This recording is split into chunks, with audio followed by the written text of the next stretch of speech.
Conexión Bíblico 2019. A Juventude Interamérica tem desafio novo e aqui e Corsou su jovenan, não porque da fome.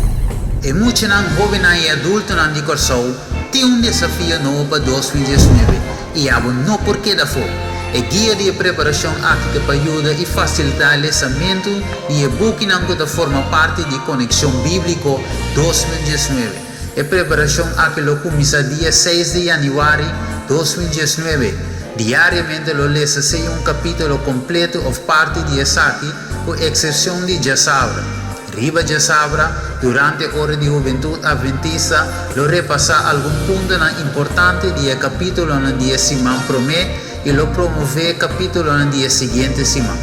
Também depois de cada book, lo realiza mini exame durante a Juventude Adventista.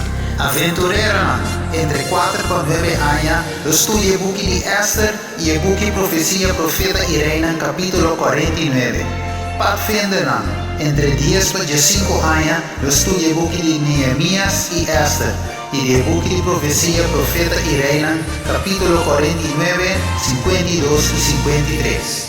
Jovenan, entre 16 e 35 anos, estudia o book de Esdras, Neemias e Esther e o book de Profecia Profeta Irena, capítulo 45 e 53. E jovem adulto de 36 anos para arriba também estudia Esdras, Neemias e Esther, pero o book de Profecia Profeta Irena estudia 45 e 54. E o final de distrito está na luna Juli, final de nível de zona na Augustus, final de nível de associação setembro, final de nível de união setembro e o final de divisão novembro.